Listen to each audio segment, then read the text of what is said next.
solution et d'amener les pays de la région d'abord, et cette proposition je l'ai faite à l'Assemblée nationale, puisque la formule Genève 2, c'est-à-dire les pays de la région plus les Syriens, les deux parties syriennes, ensemble autour de la table, on n'arrive pas à déboucher, c'est bloqué aussi. Pourquoi ne pas commencer par rassembler les pays de la région, comme on l'avait fait dans Genève 1, avec l'Iran?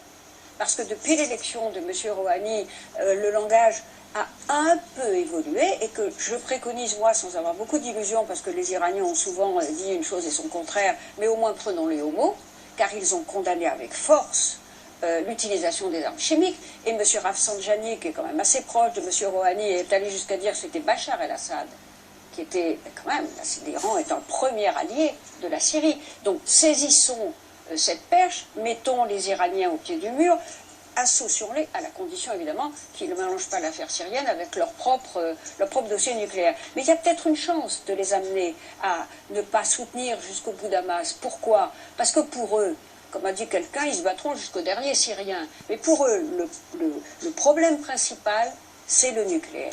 Donc s'ils s'aperçoivent que ça peut... Voilà. Alors, il y a peut-être une solution là-dedans à mettre autour de la table et à faire venir ensuite les Syriens. Mais j'ajoute que l'intervention militaire, si elle a lieu, parce que ça dépend du vote du Conseil des Nations Unies, on attend, je crois que c'est sage, le rapport des inspecteurs. Je veux dire, moi, j'en attends pas grand-chose, parce que nous savons très bien d'abord que les inspecteurs de l'ONU, ils n'ont pas reçu mandat de dire qui avait fait utiliser les armes chimiques. Donc, de toute manière, le mieux qu'ils puissent dire, c'est oui, il y a eu, ils vont répondre à une question à laquelle nous avons déjà la réponse, c'est-à-dire oui, il y a eu une attaque chimique. Et ils ne répondront pas à la question que tout le monde se pose, c'est-à-dire qui l'a fait. Alors après, on peut discuter si vous voulez qu'on revienne sur les preuves. Moi, je peux vous dire. Bon, surtout pas. Vous voulez pas? C'est bien dommage. Parce que tout le monde en a discuté depuis une semaine. Bon. Très bien. Alors donc, parlons plutôt de qu'est-ce qui se passe si on intervient. Voilà. Si on intervient militairement, qu'est-ce qui va se passer? Alors, je vais vous dire pourquoi. Je pense que c'est moins pire. Je ne dis pas que c'est la bonne solution. Je dis que si on n'intervient pas, de toute façon, le chaos continuera en Syrie. De toute manière, la région est déjà à feu et à sang. Le Liban est prêt de se désintégrer. Israël est prêt à intervenir de son propre chef parce que devant l'inaction des États-Unis, ils vont se dire, ben, on prend en main. Alors là, ça peut être un bombardement sur l'Iran.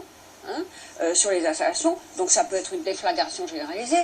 Si nous intervenons, je ne dis pas que nous aurons le résultat que nous espérons, mais au moins nous aurons dit à Bachar el-Assad, vous avez intérêt à vous mettre autour d'une table. Et je pense qu'il y a une petite chance que nous puissions aller vers la solution politique, car encore une fois, il n'y a pas l'intervention militaire, c'est pas un but en soi, naturellement.